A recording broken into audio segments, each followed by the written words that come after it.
안녕하세요, 일렉트로캠입니다. 오래간만에 또 한번 지금까지 제가 늘상 했던 이야기를 다시 한번 5년 전에 예측한 게 그대로 제 반복이죠. 그래서 제가 영상을 잘 안 만든 걸 수도 있는데 현재 최신판 데이터로 또 여전히 트렌드가 계속 확인되고 있다라는 것을 구독자님들께 알려드릴까 해서 이야기를 해볼까 합니다. 테슬라의 판매량과 자율주행 얘기입니다. 그게 핵심이죠. 지난 4분기 다른 브랜드들의 이런 판매량까지 정확히, 그리고 마켓시어가 얼마인지, 그리고 그 전해 대비 YOY로는 도대체 얼마나 했는지를 더 정확하게 좀 됐는데, 역시 이게 현대기아차의 안 좋은 얘기다 보니까 많은 사람들이 얘기를 하질 않더라고요. 저는 뭐 진실을 쫓으니까요. 그래서 알려드리면 테슬라도 판매량이 줄었죠. 아무래도 텍스 크레딧이 날아간 여파가 컸으니까요. 근데 여기 보면요, 현대는 마이너스 53.2%입니다. 기아는 마이너스 58.6%고요. 물론 이제 주식은 미래의 기대감과 로봇 저도 응원합니다만, 제가 이래서 그러니까 테슬라가 모델 S랑 X를 단종시키고 로봇을 만든다고 했을 때 열광할 수밖에 없는 이유가, 이 회사들 전기차도 열심히 이게 그쵸, 이게 단위가 다릅니다. 테슬라는 이거 미국 판매량입니다. 미국에서만 하는 얘기인데 전 세계가 아닙니다. 다시 한번. 제네시스는 마이너스 86.7%네요. 캐딜락이 좀 선전했습니다. 근데 테슬라는 넘사죠. 그러니까 이런 와중에도, 그러니까 이 업계 평균이 마이너스 36%를 맞았음에도 테슬라는 마이너스 15%만 맞았고, 지금 마켓 점유율은, 그러니까 마켓 쉐어를 얼마나 먹었냐면 58.9%입니다. 그러니까 거의 60%를 먹고 있습니다. 그러니까 예전에 많은 분들이 비판적 댓글을 달았을 때 경쟁이 치열하면, 그쵸, 저도 내려갈 수 있는 가능성에 대해서 부인하진 않았지만, 여기 돌아가는 사정이 그래도 반은 먹을 것 같다라는 거를 저는 계속, 그걸 뭐 100%라고 얘기할 수는 없겠죠. 근데 그럴 가능성에 대해서 훨씬 더 강하게 얘기했었는데, 역시나 2025년도 반 이상을 먹었고요. 거의 반 가까이죠. 아마 그해 2025년 전체는 46.2%군요. 거의 뭐 반이라고. 근데 지금 마지막 달에 텍스 크레딧이 날라갔음에도 상대 경쟁자들이 뭐 마이너스 90% 찍은 것도 있고요. 근데 여기 오른 친구들을 보면은 뭐 워낙에 판매량이 낮았기 때문에 그걸 치기가 좀 그렇죠. 역시 포르쉐 정도는 메이커 이름이 역시 마이너스 3.1%니까 역시 요 정도는 해주는구나, 포르쉐가. 그리고 GPT나 제미나이, 제가 두 개를 주로 쓰는데 두루 이렇게 얘기해 봐도 2026년 역시도 테슬라가 한 반은 먹을 것 같다라는 게 중론입니다. 그게 베이스라인입니다. 비판적 댓글에 따르면 지금쯤은 한 30% 못해도 내려와야 되는데 그럴 리는 없을 것 같습니다. 그러니까 텍스 크레딧이 날아갔을 시에 다른 브랜드들이 얼마나 타격이 컸는지를 다시 한번 보여주는 지표다. 뭐 집은 113% 올랐지만 231대 팔다가 494대 팔면은 그쵸, 이거는 뭐 그렇게 따지기가 어렵죠. 뭐 벤츠도 당연히 그 전기차 브랜드 단종이라든지 여러 가지 것들의 요인들이 있기 때문에 마이너스 43.9%를 맞았기 때문에 이게 참 테슬라의 저력이다. 인프라면 인프라, FSD면 FSD. 그러니까 결코 텍스 크레딧이 테슬라를 뭐 안 도와준 건 아닙니다. 테슬라도 타격이 있죠. 근데 지금 다른 브랜드들은 뭐 사실상 거의 전기차를 만들 수 있을까? 적자가 뭐 뻔하죠. 진짜. GM은 어떻게든 캐딜락이 좀 잘해줘서.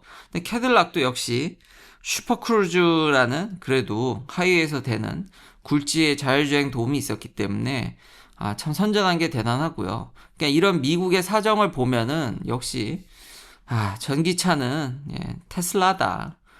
전기차 탈 거면은 이 브랜드를 못 벗어나겠다라는 게 판매량에서도 입증되고, 제가 5년 전부터 얘기했던 것도 느꼈던 그 현실이 지금 5년이 넘었는데, 6년이죠. 2019년부터 제가 모델 3를 탔으니까, 유튜브를 더 열심히 한 건 뭐 한 5년 그쯤 됐나요? 근데 그때 처음 봤던 게 전혀 틀리지 않습니다. 혹시 미래를 좀 의심하시는 분은 뭐 그쵸, 신이 아닌 이상 어떻게 알겠습니까만, 근데 상황이 이렇다라는 거죠. 그래서 이제 이런 얘기도 나옵니다, 저한테. 야, 하이브리드나 내연기관으로 자율주행할 수 있는 거 아니냐? 꼭 굳이 전기차로 해야 되냐? 그러면 테슬라도 위험한 거 아니냐? 예, 말도 안 되는 얘기입니다, 저한테는. 예, 가능성 1도 없습니다.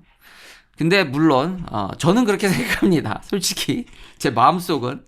근데 신이 아닌 이상, 그쵸, 뭔가 뭐 이렇게 확정적으로 얘기할 수 있는 건 세상에 어디 있겠습니까만, 저는 그렇게 생각합니다. 솔직히 이 부분에 있어서는.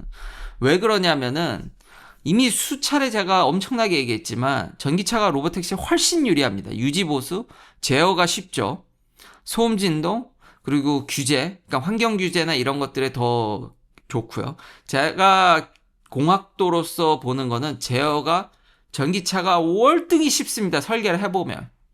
내연기관은 유지 보수뿐만 아니라 그 안에 들어가는 캔 라인이나 여러 가지들을 보면 답이 없습니다. 그걸로 로보택시를 한다라는 거는 말이 안 되고요. 그리고 이걸 누가 증명해 줬냐면은 웨이모가 증명을 해줬습니다. 웨이모가 아직도 하이브리드로 테스트하시는 걸로 아시는 분들이 있더라고요. 이미 거의 다 퇴역시켰습니다. 이제 존재하지 않고요. 웨이모도 안 한다고 이미 발표를 했습니다. 나는 전기차로만 할 거야라고. 그래서 이 동네에서 하이브리드로 돌아다니는 로보택시가 없습니다. 이 동네는. 근데 일부 인프라라든지 문제가 있어서 가능은 하니까요. 어떻게 해서든지 일부 돌릴 수도 있는데, 제가 아는 한 미국 내에서 이제 퍼시피카 밴으로, 하이브리드 크라이슬러 밴으로 돌아다니는 로보택시를 본 적이 이제 없습니다. 그리고 웨이모도 안 하겠다고 얘기를 했고요. 그러니까 결국 미국에서 탑2인 테슬라와 웨이모가 전기차로만 지금 자율주행을 하는 상황에서 과연 어떤 회사가 하이브리드로 자율주행을 밀지 저는 궁금합니다. 그런 도박을 할 만한 브랜드가 있어 보이지 않고, 개인적 경험과 그리고 상당한 이런 근거들과 막타로 다시 한번 웨이모가 쳐줬기 때문에 그건 불가능한 얘기입니다. 거의요. 근데 모르겠습니다. 현 분위기는, 현 정부와 트럼프 정부와 지금 크레딧도 날라갔고 그런 분위기 속에서 이런 의견까지 나온다는 게 저는 너무나도 놀라워서 한번 또 이렇게 만들었고요. 근데 제가 웨이모를 응원하지 않는 거는 요즘 정말로 이 차가 많이 보입니다. 이 밴이, 그러니까 택시로서 밴이 참 갖는 가치가 높죠. 이게 테슬라도 그랬으면 좋겠는데 그 부분은 저랑 테슬라가 의견이 참 다르더라고요. 테슬라는 사이버캡이라는 2인승 차를, 뭐 틀린 얘기는 아닙니다. 대부분의 택시가 80%가 혼자 타고요. 둘이 타는 것까지 하면 90%입니다. 그러니까 나머지 10대 중 한 대만이 3명 이상이 탄다라는 거죠. 그러니까 그런 거는 딴 브랜드나 뭐 아니면 기존 사람 맡기고, 테슬라는 8, 90%가 타는 그 시장만 노려서 자기도 차를 싸고 효율적으로 만들고 사이버캡을 하겠다라는 건데, 가족이 있는 입장으로선 좀 아쉽죠. 그래서 웨이모를 보는데 웨이모 이 밴이 진짜 많이 도는데 이거 지커가 만든 겁니다. 요즘 이거 진짜요. 이 동네 많이 돌아다녀요. 옛날에 어쩌다 한 대 봤는데 돌아다니는 게 이제 이거더라고요. 이 밴인데 이거 중국이 만든 겁니다. 그러니까 제가 이래서 웨이모를 참 응원하기가, 아니 이 동네에서 중국제, 이게 돼? 이게 가능한 거야? 규제도 있고 관세도 물었는데, 얘기해보면 아예 거의 관세를 물었을 확률이 90%가 넘습니다. 아무리 연구용이라고, 예전에 제 영상을 제가 검사 차원에서 다시 돌이켜보니까 R&D니까 회피했나라는 발언도 제가 했었더라고요. 근데 아마 물었을 거라는 확률이 높습니다. 이걸 물고, 100%를 물고 이걸 들어온다. 커넥티카 규제도 있는데. 그래서 실제 상원 청문회에서 웨이모가 이런 데이터나 이런 것들은 중국으로 가지 않는다. 승객의 정보나 어떠한 정보도 백도어가 없는지 모르겠으나 어쨌든 아니라고 뭐 방어를 하니까 이렇게 넘어가더라고요. 그리고 여기 지금 너무 많아요, 지금. 그리고 관세까지 내면 손해 아니냐라 그러는데 이 부분도 제 얘기가 맞죠. 라이다 가격이 떨어질 거다. 저렇게 개조해도 뭐 대량 생산하면 가격이 떨어질 거다. 모르겠습니다. 지금 그 얘기를 제가 3, 4년 전에 들었었는데, 지금 놀라운 사실은 제미나이까지 동원해서 얘기해 보니까 그 관세를 문다 하더라도 현재 웨이모 입장에서는 그게 크게 걱정할 거리가 아니랍니다. 실제로 갖고 와서 센서라든지 개조를 해야 되잖아요. 이제 자율주행을 웨이모 스타일로 돌리려면은, 그리고 프로그램이라든지 데이터 파이프라인이라든지 이런 것들을 다 이제 꾸리려면은 그 비용이 차량 가격은 우습게 아주 그냥 무시할 정도로 넘어버린답니다. 그러니까 관세를 100% 내고 안 내고는 현재 웨이모한테는 그냥 조금 더 내내 수준이지 그게 무슨 사업을 진행하는 데 있어서 큰 걸림돌이 된다라든지 이게 아니라는 거죠.